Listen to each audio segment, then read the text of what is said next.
အားလုံးယေရှုနာမ၌မင်္ဂလာပါဒီနေ့ကျွန်တော်အနေနဲ့ခွန်အားပေးခြင်းနဲ့ခေါင်းစဉ်လေးကပါလဲဆိုရင်မိဘကိုယူတည်ပါဒီနေ့ကျွန်တော်မှအစဒီလောကမှာအသက်ရှင်တဲ့အခါမှာလူတိုင်းကကောင်းစားခြင်းတလားလို့ပြောရင်ကောင်းစားခြင်းနဲ့မိသားစုတွေနဲ့ပျော်ပျော်ရွှင်ရွှင်နဲ့အသက်ရှည်နဲ့နေခြင်းတလားဆိုရင်နေခြင်းနဲ့ဒါပေမဲ့ဒီလောကမှာအသက်ရှင်တဲ့အခါမှာမကောင်းစားတဲ့လူတွေအများကြီးပဲအသက်မရှိတဲ့လူတွေအများကြီးပဲအဖေဩဝါဒစာအခန်းကြီး6အခန်းငယ်1ကနေ3ကိုကျွန်တော်ဖတ်ချင်တယ်သားသမီးတို့သခင်ဖရာဤအလိုတော်နှင့်အညီမိဘစကားကိုနားထောင်ကြလော့မိဘစကားကိုနားထောင်ခြင်းအမှုသည်တရားတော်အမှုဖြစ်၏မိဘကိုယိုသေးစွာပြုလော့ဤပညတ်တော်ကတင်ဒီပြီးတော်၌ကောင်းစား၍အသက်တာရှိမည်အကြောင်းဟူ၍ဂတိတော်နှင့်ရှင်တော်ပထမပညတ်ဖြစ်၏ဒါဆိုဒီနေ့ကျွန်တော်တို့ကဒီကောင်းစားခြင်းလို့ပြောတဲ့အခါမှာတော်များများရဲ့အမြင်မှာကပါလဲဆိုရင်ဟာငွေကြေးအရင်ရှိတဲ့လူချမ်းသာတဲ့လူကြတော့သူတို့ကောင်းစားတယ်ဆိုပြီးမှတတ်မှတ်ကြတယ်ငွေကြေးရှိတဲ့အရာကိုကောင်းစားခြင်းဆိုပြီးမှယာနုပြတတ်မှတ်လို့မရပါဘူးငွေကြေးအများကြီးရှိတာပဲသူတို့ဒါမဲ့ပျော်ရွှင်ခြင်းမရှိတဲ့လူအများကြီးရှိတယ်ငွေကြေးနဲ့ပတ်သက်လာရင်အကုန်လုံးပိုရှံစွာရှိတာပဲဒါမဲ့မိသားစုလေးပျော်ပျော်ရွှင်ရွှင်မရှိတဲ့မိသားစုလေးအများကြီးပဲငွေကြေးချမ်းသာတဲ့အရာတစ်ခုတည်းကိုပဲကြည့်ပြီးမှကောင်းစားတယ်လို့ပြောလို့မရဘူးယာထုနေအာနာနေအများကြီးရှိတယ်ဒါမဲ့အတွင်းထဲမှာပျော်ရွှင်မှုမခံစားရတဲ့သူတွေအများကြီးရှိတာပဲကောင်းစားတယ်လို့ဆိုတဲ့အရာကိုကျွန်တော်နားနေတဲ့အရာအနေငယ်ပြောပြချင်တယ်ကျွန်တော်နားနေတဲ့အရာကဘာလဲဆိုရင်မိသားစုထဲမှာလေငွေကြေးတွေပိုရှံစွာအများကြီးမရှိပါဘူးဒါပေမဲ့နေ့ရက်စံတိုင်းမှာစားဖို့တောက်ဖို့လုံတော့တယ်မိသားစုတွေပျော်ပျော်ရွှင်ရွှင်နဲ့နေရတယ်လုံခြုံနဲ့နေရတယ်ဒါဆိုဒီဟာကလည်းဘာလဲဆိုရင်ကောင်းစားခြင်းတစ်မျိုးပဲတချို့လူတွေကြတော့ပတ်စံအများကြီးမရှိပါဘူးဒါနဲ့ကြမ်းမာနဲ့အသက်ရှင်နေရတဲ့သူတွေအများကြီးပါပဲဒါဆိုဒီနေ့ဒီလောကထဲမှာအသက်ရှင်တဲ့အခါမှာယုံကြည်သူတွေရဲ့အသက်တာထဲမှာပတ်စံအများကြီးမရှိပေမဲ့ပိုရှံစွာမရှိပေမဲ့မိသားစုတွေပျော်ပျော်ရွှင်ရွှင်နဲ့အသက်ရှင်နေရတဲ့အရာကဖျားခင်ပေးတဲ့ကောင်းစားခြင်းတစ်မျိုးပဲဒီလောကမှာအသက်ရှင်တဲ့အခါမှာပတ်စံနဲ့ရှိတယ်ယာထုလည်းရှိတယ်ကုန်လည်းရှိတယ်အလုတ်အကင်နဲ့ကောင်းတယ်ဒါပေမဲ့မိသားစုနဲ့ဟိုးပျော်ပျော်ရွှင်ရွှင်နဲ့အသက်ရှည်မရှင်ရဘဲနဲ့ဒီလောကထဲကနေစောစီထွက်ခွာသွားတဲ့လူလည်းအများကြီးရှိတယ်အဲဒါတမန်ကျမ်းစာထဲမှာကမိဘကိုယူတည်တဲ့သူမိဘစကားကိုနားထောင်တဲ့သူကအသက်ရှည်တယ်တဲ့ဒါဆိုအသက်ရှည်မယ်လို့ပြောတဲ့အခါမှာကျွန်တော်ကျမ်းမာရေးလိုက်စားနိုင်လို့အသက်ရှည်တာမဟုတ်ဘူးငွေကြေးချမ်းသာလုံးအသက်ရှည်တာမဟုတ်ဘူးဂုဏ်တွေရာထူးတွေရှိလုံးအသက်ရှည်တာမဟုတ်ဘူးမိဘကိုယူတည်တဲ့သူကအသက်ရှည်တယ်တဲ့တချို့လူငယ်တွေအလွတ်အရန်ကြိုးစားတယ်မရက်မနေအလွတ်အရန်ကြိုးစားတယ်လူများထက်အခြေအများကြီးပေးမှအလွတ်အရန်ကြိုးစားတယ်အလွတ်အများကြီးကြိုးစားပေမဲ့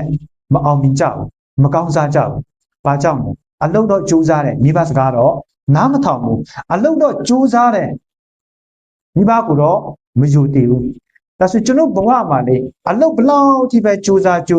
လူများတဲ့2ဆ3ဆစူးစမ်းနေပြီဖြစ်ပါစေမိဘစကားကိုနားမထောင်ဘူးမိဘကိုမယုံတည်ဘူးဆိုရင်ကောင်းစားခြင်းဆိုတဲ့အတ္တကျွန်တော်ဘဝမှာရတာပါမဟုတ်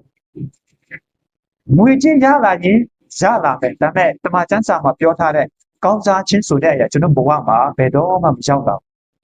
ဒါဆိုတမန်ကျမ်းစာကပြောထားတဲ့ကောင်းစားခြင်းဆိုတဲ့အရာကျွန်တော်ဘဝမှာရချင်တယ်ဆိုရင်ကျွန်တော်ကိုကျွေးမွေးပြည့်စုံစောင့်ရှောက်ပေးခဲ့တဲ့မိဘစကားနားထောင်ရမိဘကိုယူတည်ရ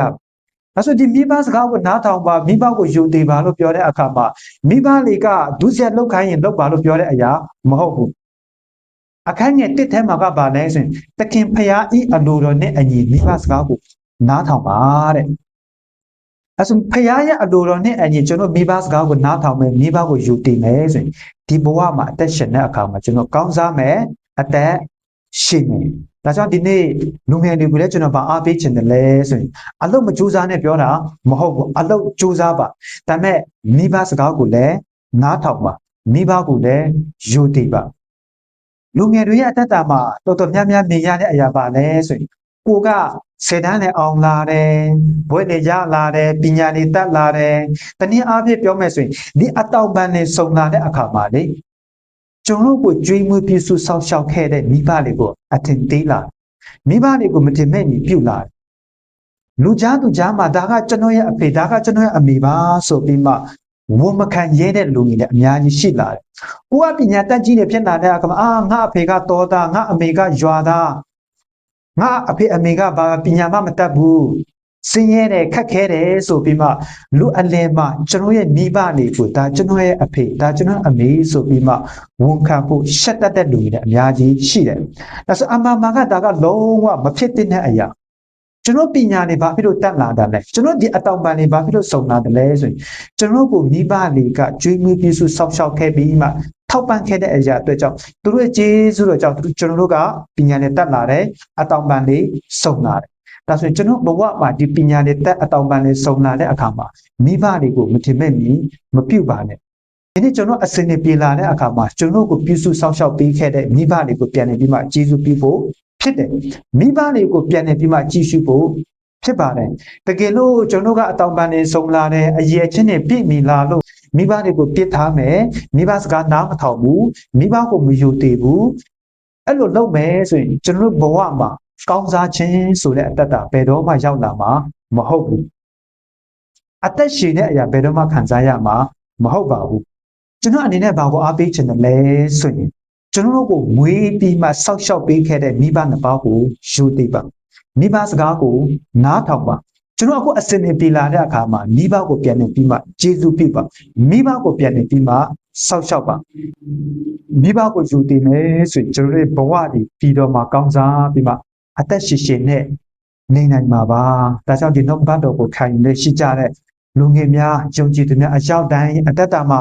မိဘကိုယူတည်မိဘစကားနားထောင်ပြီးမှပြီးတော့မှကောင်းစားတဲ့အသက်တာဖြစ်ပါစေဆိုပြီးမှကျွန်တော်အနေနဲ့ခွာပေးချက်နဲ့